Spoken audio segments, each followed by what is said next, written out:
Welcome back. Thank you. Happy holidays. I'm your Christmas present. Okay. Good morning, afternoon. You're kind of dressed as... I know. And the shoes. Thank you for joining us for this important briefing. With us today is Assistant Secretary of State for Near Eastern Affairs, David Schenker. He'll be addressing the protest in Iraq and announcing the designation of individuals under the Global Magnitsky Act. Assistant Secretary Schenker will begin with some opening remarks, and then we will take a few questions. David. Good afternoon. Today, the United States is sanctioning 3 Iraqis for their involvement in the brutal crackdown on peaceful protesters in Iraq, and a 4th for corruption and bribery. Treasury designated Kaith al-Ghazali, Hussein Faleh, Aziz Alami, pursuant to Executive Order 818 for their involvement in serious human rights abuses in Iraq. Additionally, OFAC designated politicians Khamis Farhan al-Khanjar al-Assawi for bribing government officials, engaging in widespread corruption at the expense of the Iraqi people. According to the UN, over 400 Iraqis have been killed while protesting for better governance and a brighter future. For several months, the Iraqi people have led a patriotic quest for genuine reform and transparency in government. They have gone to the streets to raise their voices for a just government with leaders who will put Iraq's national interests first. Frankly, without that commitment from Iraq's political leaders, it makes little difference who they designate as prime minister. As I said last week, Iraqis are fed up with economic stagnation, endemic corruption, and mismanagement. They want better from their leaders, and they want accountability. Iraqis are also demanding their country back. 3 of today's designees, Alami, Kaith al-Ghazali, and Kaith al-Ghazali, were directed by Iranian regime when they, or the armed groups they lead, committed serious human rights abuses. Iraqis have paid a steep and bloody price for the malign influence of the Iranian regime. Tehran claims it is exporting revolution. It is increasingly clear to us, the people of the region, however, that the theocracy's top export is corruption and repression. As for Khamis al-Khanjar, he has wielded significant political influence through the bribery of Iraqi political figures. The Iraqi people are protesting corruption of this very sort. The U.S. government continues to support Iraq's security, stability, and sovereignty. As the Secretary has said, on many occasions, we are a force for good. We are the largest donor of humanitarian, stabilization, demining, security assistance to Iraq, and we want to maintain and expand that role to include helping with economic reform, to create jobs for Iraqis and Americans alike. We offer an unparalleled partnership for the Iraqi people, but we need to see Iraqi leaders committed to that partnership, equally committed to that partnership. With that, I'll now take some questions. So when the Secretary and you have in the past, or the past couple of weeks, warned that Iraqi officials themselves, not only militia leaders or politicians, but actual government officials could be subjected to sanctions for their actions. Why not take that step today? Well, thanks, Matt. Listen, GloMag in particular has a very high evidentiary standard. They take a long time to put together packages. If you want to know all the details and how long they take, in particular, we've got Marshall Billingsley sitting over here somewhere. Where is he? Over here, from Treasury. We're going to answer some questions. You let him in the building?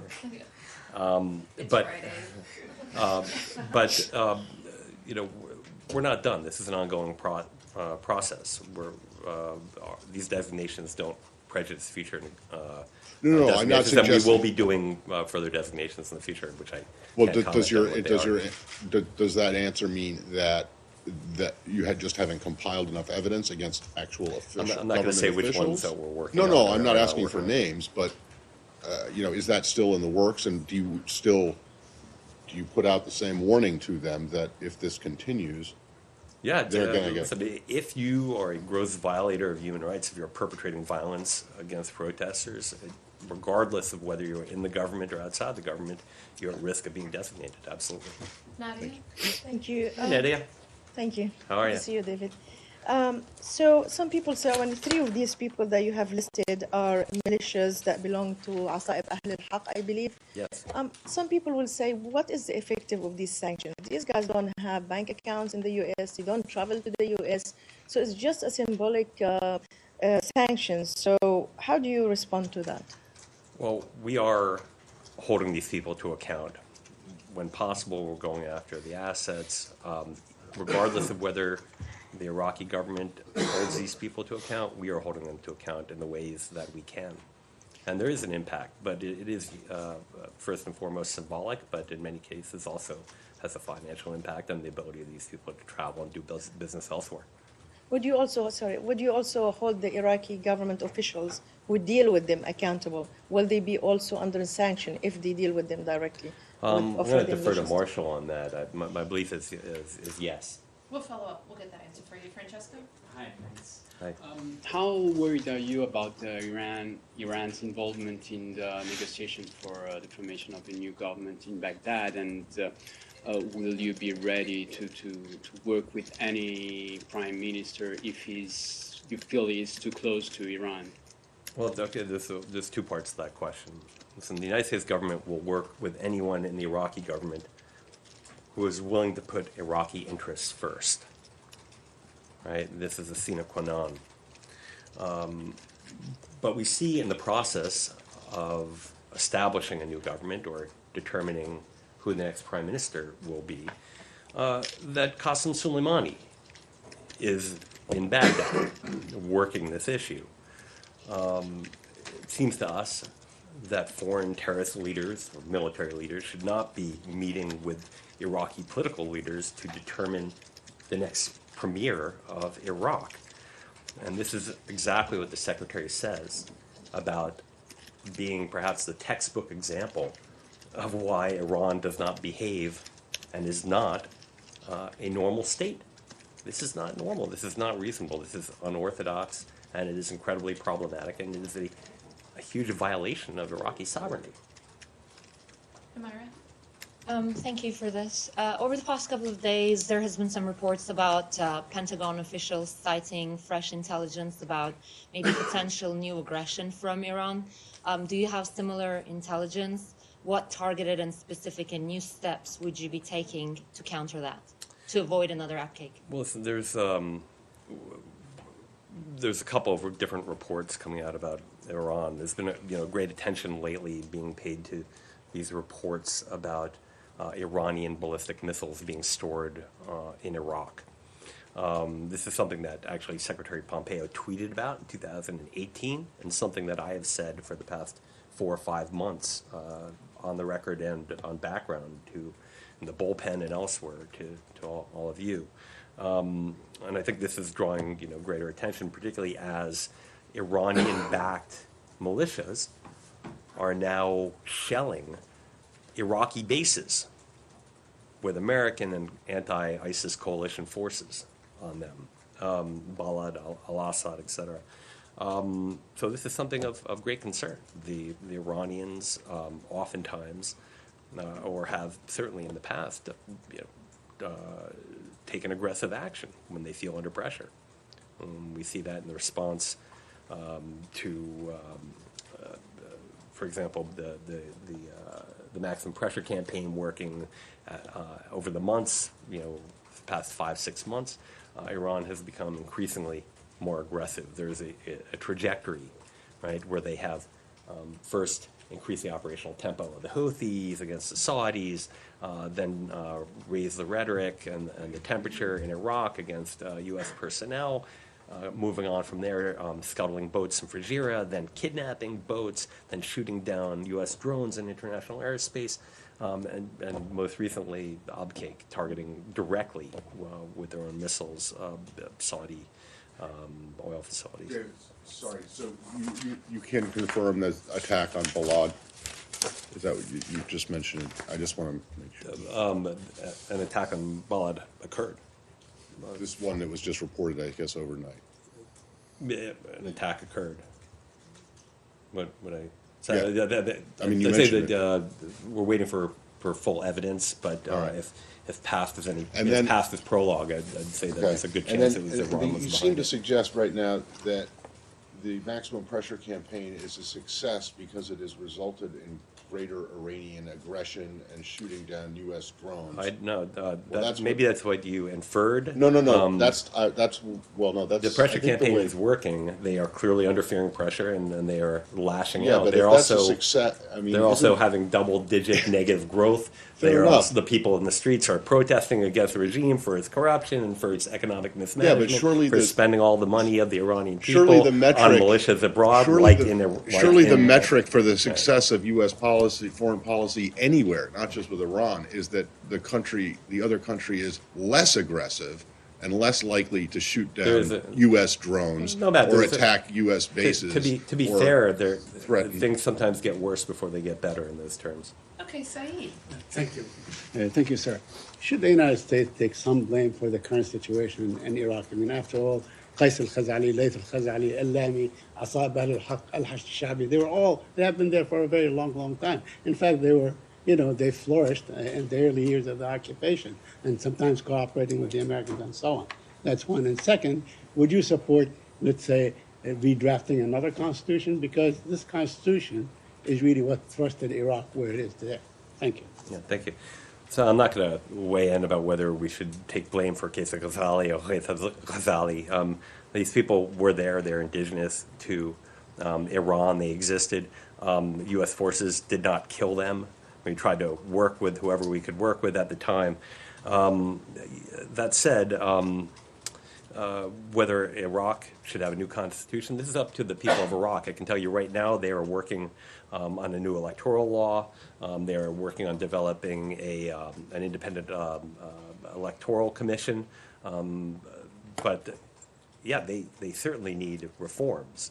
The politicians, many of the people on the Council of Representatives, Iraqi people say that they are not accountable to their constituents.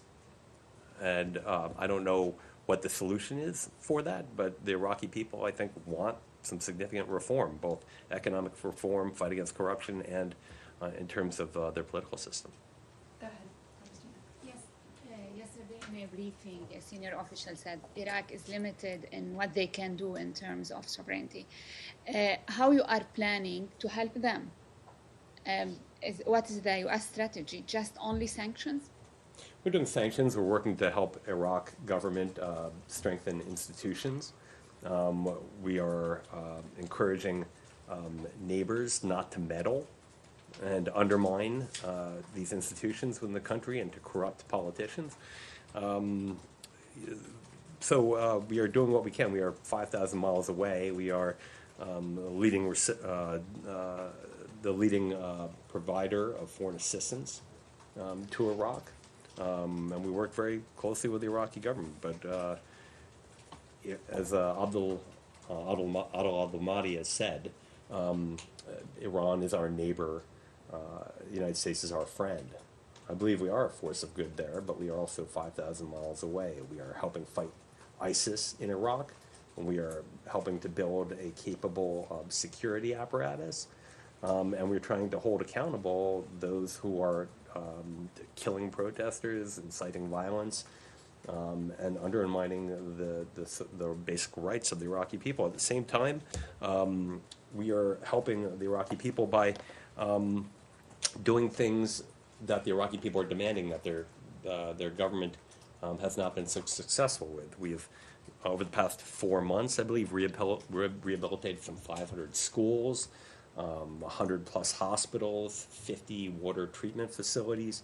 That's over the past 4 years. So we are doing things that create a better environment for the government to be able to handle difficult problems. Lara? Thanks. The sanctions against the 3 people who are linked to Iranian-backed militias, I'm wondering if the State Department is also considering sanctions, or Treasury considering sanctions against the sovereign government forces of Iraq that have cracked down on the Iraqi people. And secondly, I just want to clarify something. When we were talking about the maximum pressure campaign and how that has spawned more aggressive actions by Iran, would you include its crackdown on its own people? Is the maximum pressure campaign a driver for these protests in Iran? Well, start with Iran. Listen, I think that the sanctions have put additional pressure on the Iranian government financially, forcing it to make more difficult choices. And so maybe this has brought into clearer relief for the Iranian people just how corrupt and I think callous their leadership is to the needs of the Iranian people, that they would be prioritizing at a higher level, for example, sending missiles to the Houthis or backing the Assad regime in Syria or funding Hezbollah to several hundred, $700 million a year perhaps, rather than providing basic services to their own people. So I think this has, exacerbated an already frustrated situation for an already frustrated people. As for whether the United States government will sanction the institution of the security forces in Iraq, we don't comment on things like that. Or its leaders? Individuals, like I said, if we can ascertain who they are, certainly there would be something that would be well within the purview of our legal authorities. Okay, we'll do one more. Go ahead. Thank you. I'm with the Voice of America Persian Service. My question is about Iran, mentioned one too many times here. Yeah. Do you have any, can the State Department verify any number of death tolls in Iran? Is it around a couple of hundreds? Is it less than 1,000? And my second question is that... Did Brian Hook said that yesterday? He talked about it yesterday. I think it's hundreds. Do you have something that a question about something Brian didn't brief yesterday? Yes. Something related to today? More or less, yeah. So... no, you're done for the day. What? So this is December is a month that the U.S. would be the rotating head of the United Nations Security Council. Would you take this opportunity to exert any kind of pressure on the regime in Iran, especially the United Nations Security Council Resolution 2231 on October next year? It's coming to an end, and there are two issues there. Iran can buy arms, and also Qasem Soleimani will be released of his restriction to travel. Yeah, listen, the Soleimani UNSCR that bans his travel is obviously we consider this to be a very important resolution. Likewise, the Secretary has spoken many times publicly about Iran's problematic behavior and how much worse it would be in some, I don't know, what is it, 12 months from now, when Iran can, according to the UN, when the ban or limitation on their arms export stops. It would be something that I'm sure that US-UN is looking at and would be a priority. I think Kelly Craft did a press conference today, so you might want to check her. I think it was today. Yes. Yeah, so you might want to check her. And She those- might have talked about this. I don't know. Yeah. Was there anything else I missed? You don't have any figures that I'm sorry. The figures, State I Department think it was verify. I don't know if we verified them. I think the figure that is generally being bandied about is in the low hundreds. Yeah, we don't. But we really don't know. You probably won't have an answer to this, but the House, can you take this question if you don't have an answer? The House just passed a legislation opposing settlements, Israeli settlements, and also... That's a big surprise. No, we can't take the question. Why not? And also saying that that Israel should not be allowed to annex the Jordan Valley. So since the Secretary just met with Prime Minister Netanyahu, and you were there presumably, right? It was a Four Eyes meeting, but I did talk to the Secretary. Meeting, it was the two of them. It was a one-on-one. Yeah. Sorry, I can tell you that... Four Eyes. Sorry, I thought I thought we were going back to the schoolyard insult. Sorry, no. So it was a one-on-one, but I can tell you I spoke with the Secretary. I can tell you that there was no annexation plan, full or partial, for any part of the West Bank was presented by Israel to the United States during the meeting. And that it has long been the U.S. government position that the ultimate disposition of territory is to be determined between the parties. Okay, well, could you find out, or, you know, or could you from your bureau people, whether there is any response to the bill that just passed? To the House? Yeah. The House of Representatives. Yeah, thank you, I figured that. Well, Okay. thanks. Happy holidays, everybody. Did you get the holiday invitation? Yeah. No. I just haven't checked their email. Yalla. Did David get one too? I didn't get one. No? Is there going to be alcohol? Hey, Morgan,